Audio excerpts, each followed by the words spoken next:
Hello मेरे प्यारे बच्चों, आप सभी को मेरा नमस्कार। तो आइए आज की क्लास में हम लोग लघु उत्तरीय क्वेश्चन को कवर करते हैं।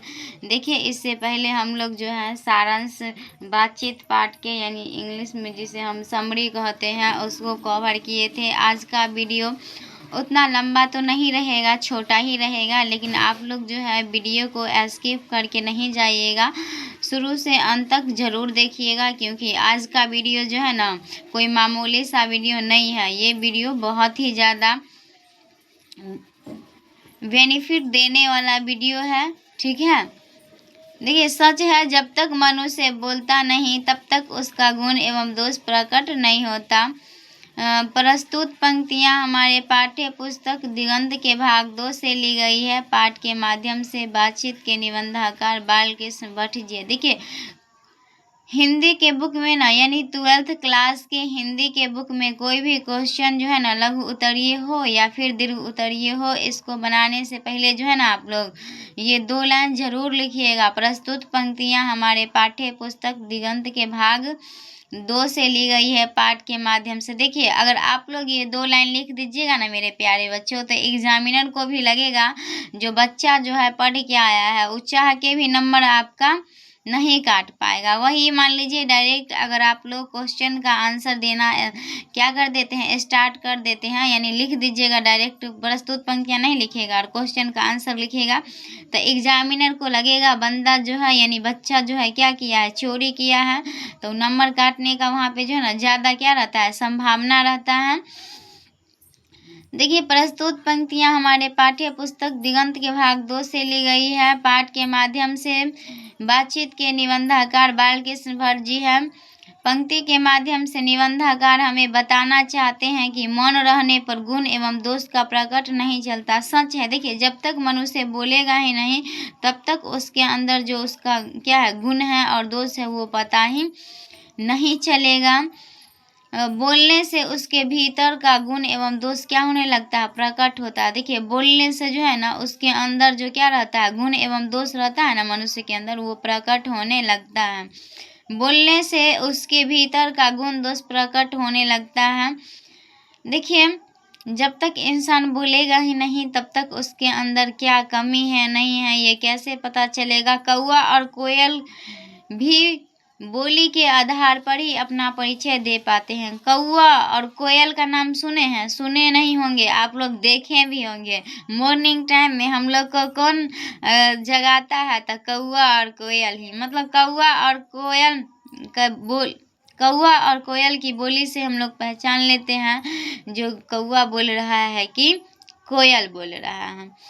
बेन जॉनसन भी यही मानते थे। देखिए, बेन जॉनसन का भी यही मानना था कि सच है जब तक मनुष्य बोलता नहीं तब तक उसके गुण एवं दोष प्रकट नहीं होती। चलिए नेक्स्ट क्वेश्चन है यानी दूसरा क्वेश्चन है, हमारी जी हाँ तो कतरी के समान सदा स्वच्छंदे चला करती है। देखिए, हमारी जी हाँ मतलब आप लोग समझ रहे हैं ना, जवान जिसे हम बोली कहते हैं। देखिए, प्रस्तुत पंक्तियां हमारे पाठ्य पुस्तक दिगंत के भाग 2 से ली गई है। बातचीत निबंध से लिया गया है। बातचीत के माध्यम से इसके निबंधकार जो है बालकृष्ण भट्ट जी हैं। व्यक्ति गुस्से में आकर कतरनी के समान जो है ना जीव को क्या करने लगते हैं, यानी जवान को क्या करने लगते हैं, चलाने लगते हैं, जिसके चलते जो है ना विवाद हो जाता है। विवाद का मतलब आप लोग समझ रहे हैं ना, जिसको हम लड़ाई झगड़ा या फिर सांप्रदायिकता कह सकते हैं। यदि व्यक्ति जी हाँ यानी बोली को क्या कर ले, काबू में कर ले ना, तो बड़े से बड़े लड़ाई भी क्या किया जा सकता है, रोका जा सकता है।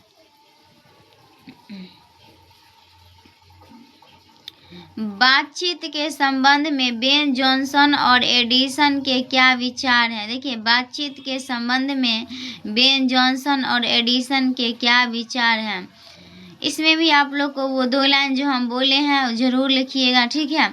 इसमें नहीं लिखा हुआ है इससे कोई मतलब नहीं है, हम तो आप लोग को सिखा रहे हैं ना। प्रस्तुत पंक्तियां हमारे पाठ्य पुस्तक दिगंत के भाग 2 से ली गई है। पाठ के माध्यम से देखिए, बेन जॉनसन के अनुसार बातचीत के माध्यम से व्यक्ति के गुण दोष का पता चलता है। मौन रहने पर अच्छे बुरे एक ही जैसे लगते हैं। देखिए, जब कोई भी व्यक्ति जो है ना, चाहे वो अच्छा हो चाहे वो बुरा हो, अगर वो व्यक्ति मौन रहेगा, यानी मौन का मतलब समझ रहे हैं ना, चुपचाप ही रहेगा, कुछ बोलेगा ही नहीं, तो उसके अंदर जो है ना, उसका जो गुण होता है और दोष होता है उसका पता ही नहीं चलेगा। एडिसन ने दो लोगों की बातचीत को श्रेष्ठ माना है। देखिए एडिसन जो है ना, वो दो लोगों के बीच का जो बातचीत करने का कला होता है ना, उसको श्रेष्ठ माने हैं।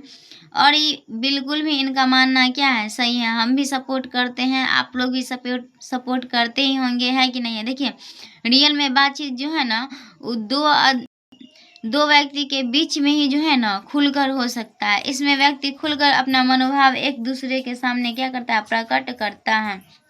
नेक्स्ट क्वेश्चन है, आर्ट ऑफ कन्वर्सेशन क्या है। देखिए यूरोप में बातचीत के हुनर को आर्ट ऑफ कन्वर्सेशन कहते हैं। इसे ना सुहृद गोष्ठी भी कहा जा सकता है। मूलतः पूरी श्रेष्ठता, विनम्रता, शालीनता आदि के साथ बात करने की कला को आर्ट ऑफ कन्वर्सेशन कहते हैं। देखिए आर्ट ऑफ कन्वर्सेशन